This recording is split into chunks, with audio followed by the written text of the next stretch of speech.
Hello दोस्तों, कैसे आप सभी। स्वागत है आपके अपने YouTube चैनल भूतियापा पे। आज मैं आप लोगों के लिए एक बहुत ही अच्छी कहानी लेकर के आया हूँ जो सच्ची घटना पे आधारित है। तो चलिए बिना किसी देरी के हम अपनी कहानी शुरू करते हैं। उत्तर प्रदेश, जो कि आप लोगों को पता होगा, उत्तर प्रदेश यहाँ पे एक जगह है बनारस। बनारस जहाँ मौत भी एक उत्सव है, जहाँ हर मोड़ पर एक कथा है और हर घाट पर कोई आत्मा।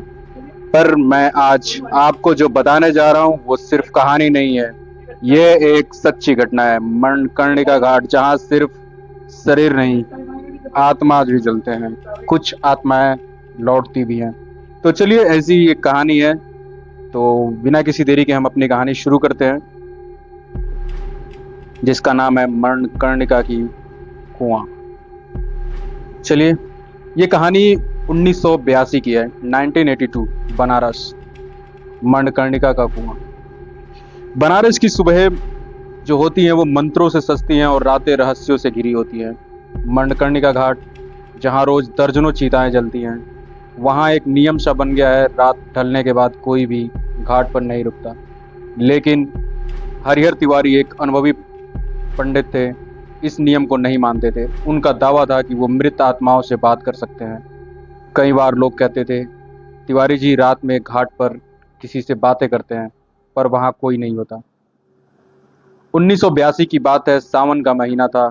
हवा में नमी और गंगा का पानी थोड़ा सा चढ़ा हुआ था। एक रात लगभग 2 बजे एक अजनबी व्यक्ति घाट पर आया, एक शव के साथ।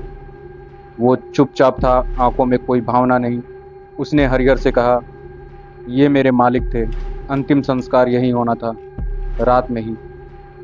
हरिहर तिवारी ने पूछा, और कोई नहीं आया साथ में?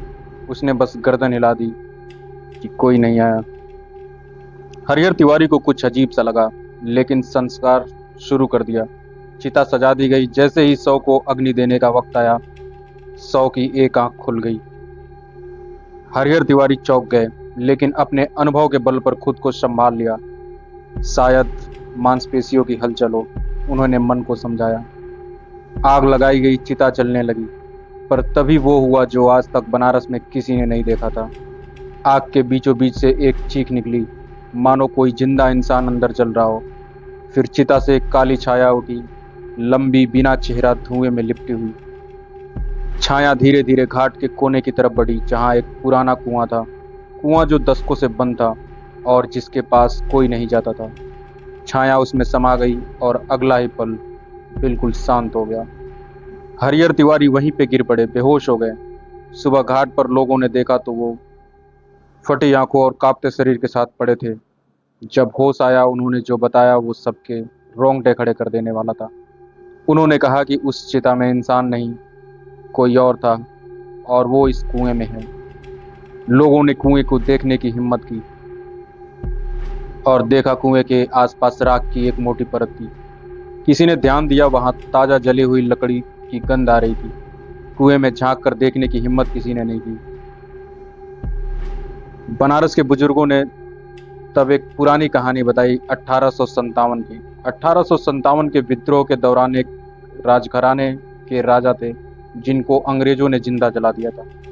वो अंतिम समय में बनारस भाग कर आए थे, पर वहां पकड़े गए। कहा जाता है उन्हें उसी कुएं में छिपाया गया था और वहीं उनकी मौत हो गई।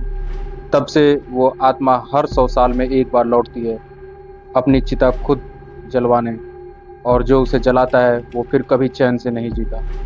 हरिहर तिवारी उस दिन के बाद कभी घाट पर नहीं लौटे, उन्होंने बनारस ही छोड़ दिया।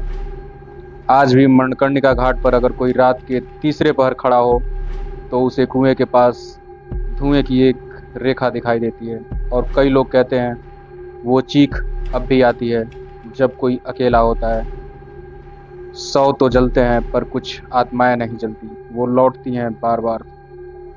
तो ये एक छोटी सी कहानी थी। तो बताइए आप लोग कैसी लगी कहानी, हमें कमेंट में। और अपने दोस्तों के साथ हमारे वीडियो को शेयर करें, लाइक करें और चैनल को ज़रूर सब्सक्राइब करें। तो चलिए, आज के लिए आप सभी का बहुत बहुत धन्यवाद।